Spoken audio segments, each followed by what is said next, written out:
This is day 2 of Passport to Teach with Teachaway, and today we are going to be covering the complete teacher resume and how to make it yours. We're going to start pretty slowly here just in case a few more people decide to show up. Welcome, and just a heads up that tomorrow our topic is going to be, do you have what it takes to teach abroad? That workshop's going to be covering TEFL and those certificates, and talking a little bit about the program and qualifications with the University of Toronto TEFL program. So if you haven't signed up for Passport, it's go.teachaway.com/passport. Once you're signed in there, just once on that landing page, we'll be able to send you all of the recorded sessions from the week, as well as any of the downloadable content that we have for you at the end of the week, including the resume samples that we will be talking about today, and we'll get those to you by early next week. If you have any questions throughout the session today, type them into that question box where we just did the audio check, and we will get back to you at the end of the session when we do a Q&A. So hi, this is me. My name's Brett. I work at Teachaway in the marketing team, and we've been working hard over the last couple of weeks to put together Passport to Teach for everybody. And this week we are aiming to help teachers develop their careers and take them overseas if that's something they wish to do. The resume.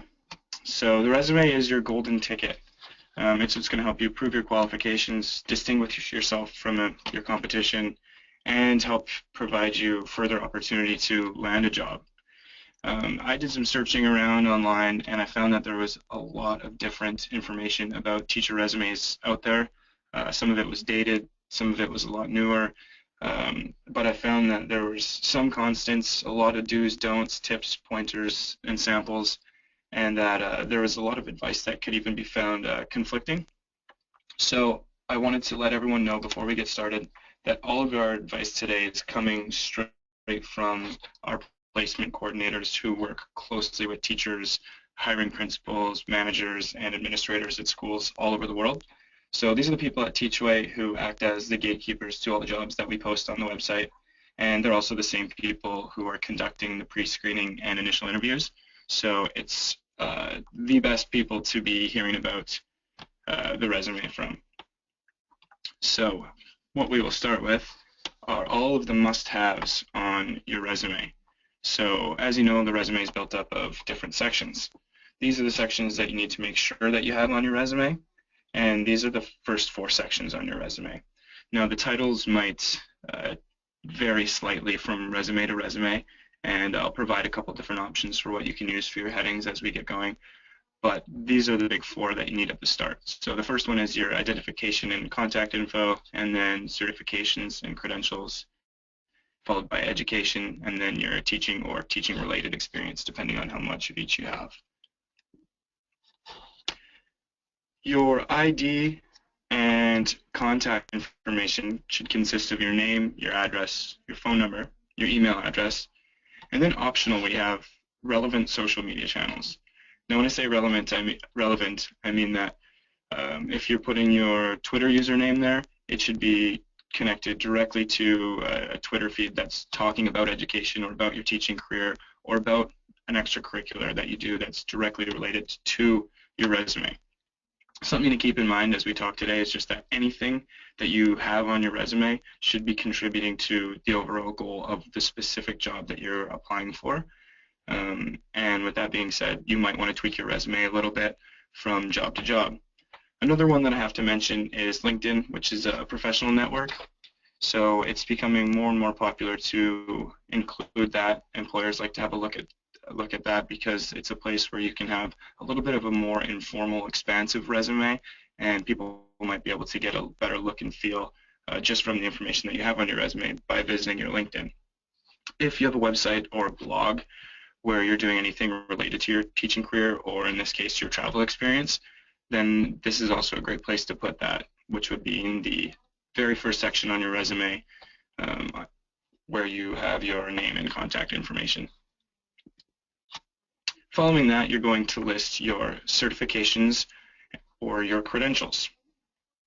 So you choose one of these titles. I recommend certifications or credentials, or another suitable synonymous heading that you can think of that works with those. This is the section for all of your teaching credentials. If you're a licensed or a certified teacher, that info goes here. So an example I have listed here is just a national board certification, which is something that's applicable in the United States, as same with the residency certificate.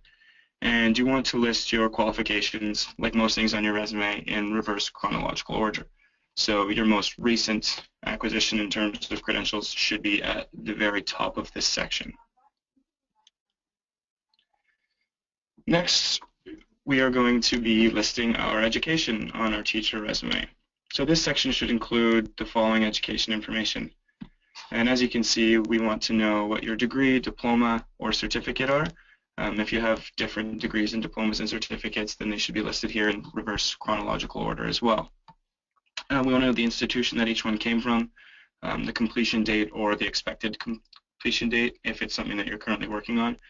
And if there's like a minor or an honors or a concentration or anything notable, such as one of those that has directly to do with that degree, diploma, or certificate, then it can be put briefly here.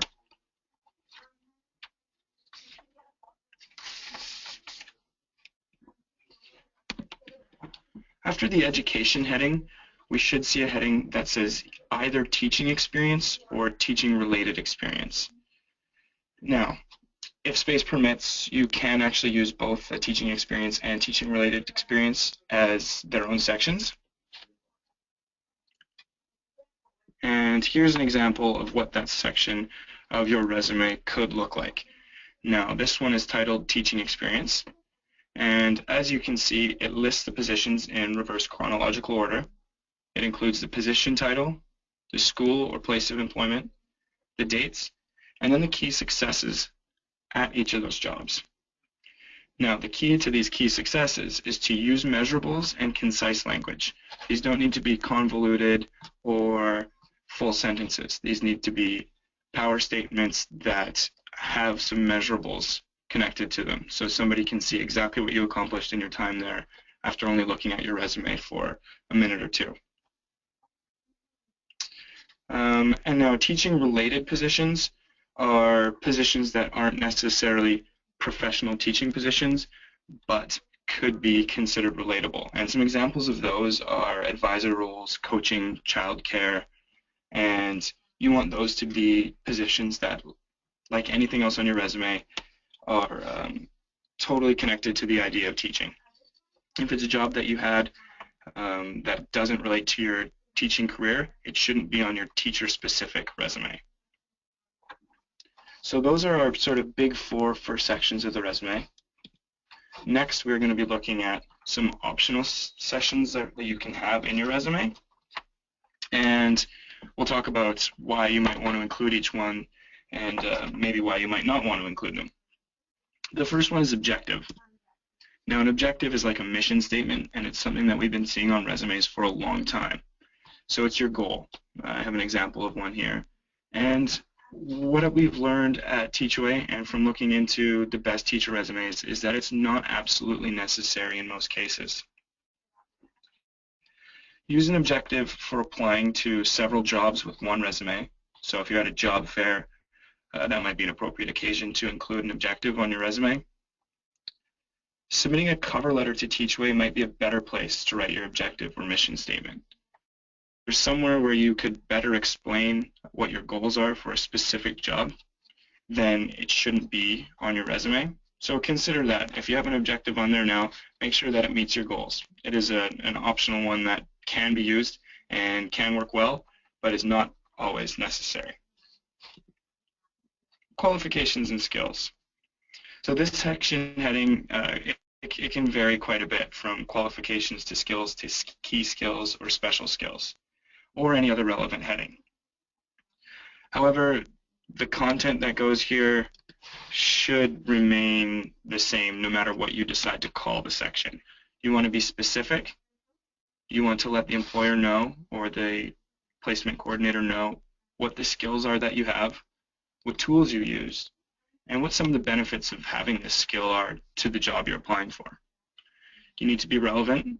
So these skills and/or qualifications must directly relate to teaching and must be applicable for any jobs you will be applying for with this resume. So with that being said, a good example is in-class interactive board skills using smart hardware and software. And then you could explain that this helps students have high quality participation while in class.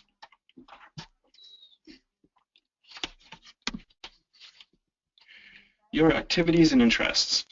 Now, this is one that at first glance you might think, maybe this shouldn't be on my resume.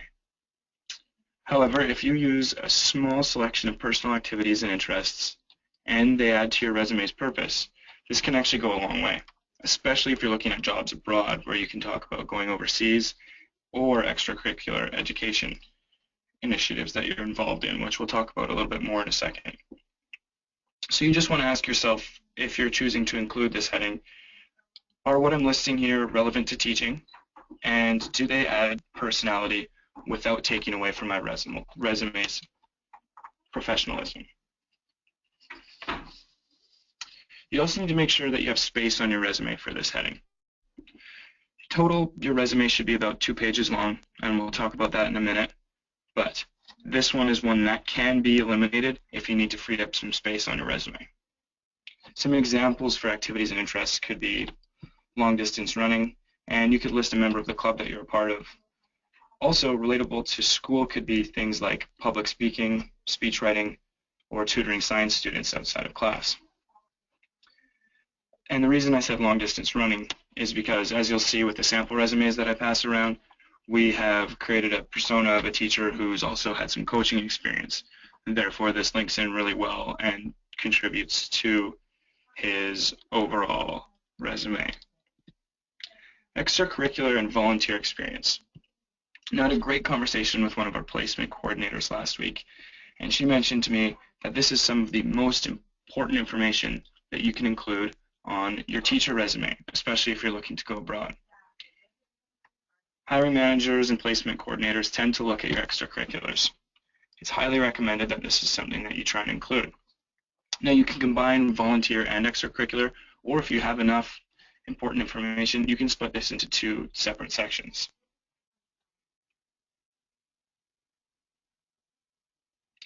Now, here is where you'd want to include coaching history or science program director. So these should be experiences that directly boost your resume. Abroad experience. This one is very specific, obviously, to your intentions to teach overseas. If you want to list your abroad experience, you need to make sure that it's very brief. We don't want to know in too much detail, but we would really like to know if you've been overseas, traveling, working, teaching in the past. So list that here and just be prepared to talk a little bit more about it if you do reach the interview stage. You should not take up much space on your resume, and is definitely something that should come near the end of your resume. And contrast to that, if you haven't been overseas, don't let not having this section on your resume be a deterrent. Use other sections to highlight why you'd be a great candidate for overseas positions. Maybe you're adventurous and you've been a part of a lot of clubs that could ring well with people who are looking for teachers to join their schools.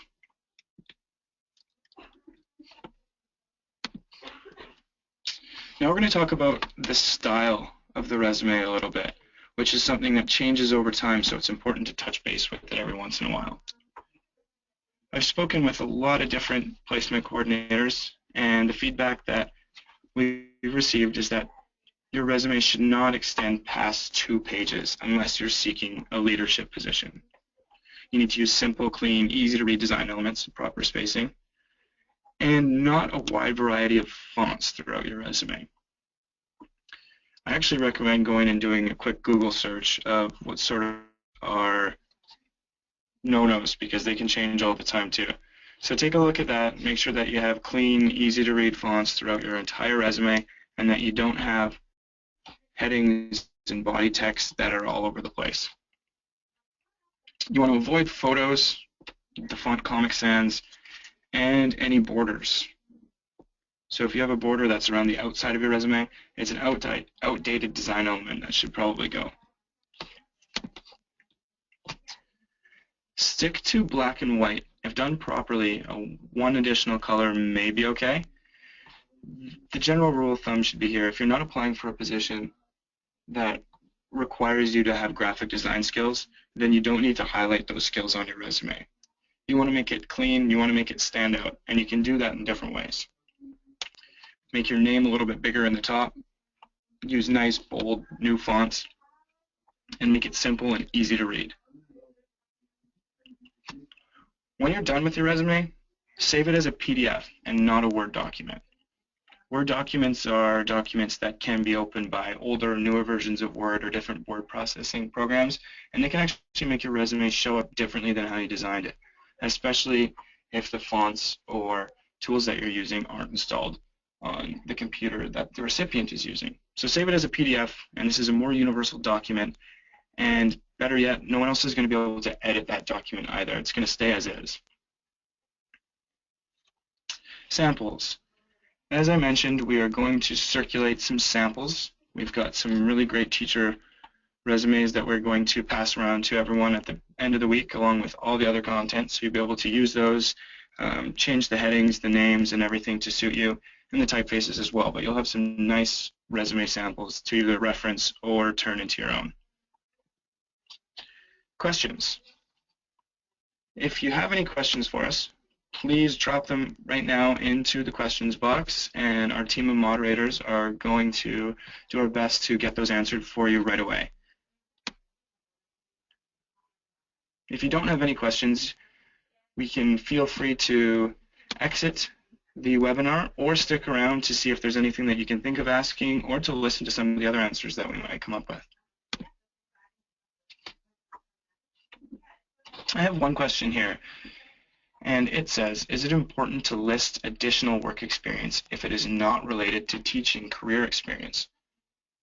From what I was able to find, no. What you want to focus on is your teaching experience and your teaching related experience. If there are jobs that you've had in between those, they're not as important to list there. I would exclude them, and I would also make sure that you use the space that gets freed up with one of the optional sections that I recommended. So try and fit that in, and try to make sure that your resume stays 2 pages or under, unless you are seeking a leadership position.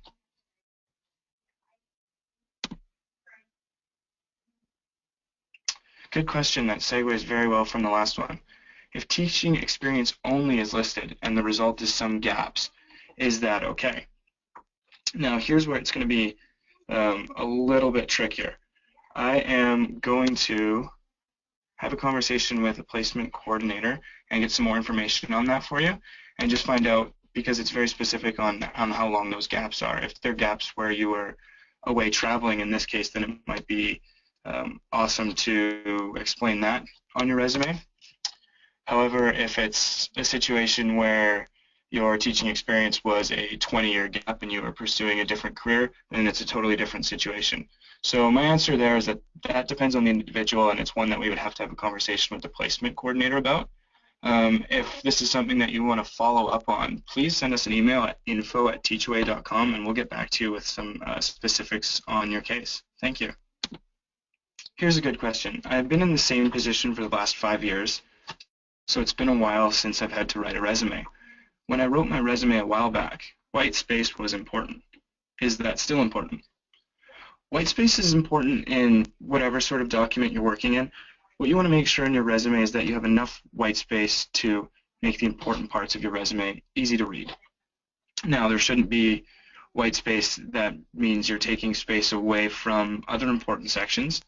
So I'll leave it at that, and what I'll say is keep an eye on your inbox for the sample resumes that come around, because they show 3 different ways that you can use white space in your resume, and they should serve as a great reference tool for you. I do not have teaching experience, however I do have experience as a tour guide and museum education coordinator. Could this count as teaching related experience?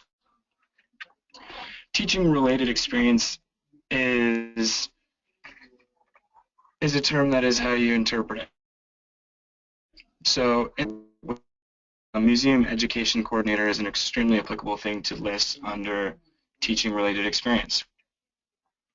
A tour guide, depending on the amount of space you have, could definitely be something that's included there as well.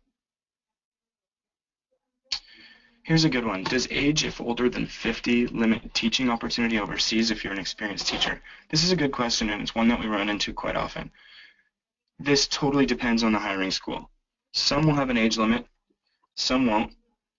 However, the only one that we tend to run into on a regular basis is a little bit older than 50 years old. So for right now, that shouldn't be a problem. However, the ultimate decision made in hiring situations is the hiring school overseas. So it does depend on the situation. Great question. I noticed there isn't a section for references. What about references? I left those off because references typically aren't part of the resumes we deal with at Teachaway, and they're fading out in most places anyway. I recommend, if you want to have this on there, using a available upon request, or if you're applying through Teachaway, just use the references section that we have in your profile dashboard. Okay, I hope we were able to get to the bulk of your questions. If we weren't able to, please let us know on Twitter at Teachaway, Facebook, that's facebook.com/teachawayinc, or on our community forum, which is teachaway.com/community, or you can also send us an email, that's info@teachaway.com. So we'll be emailing these slides along with the recorded webinar, all the webinars from the week, the downloadable content for each day.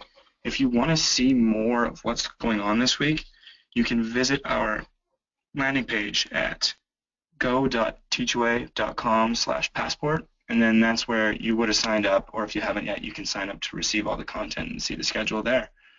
Thanks so much, and I hope everybody has a great afternoon.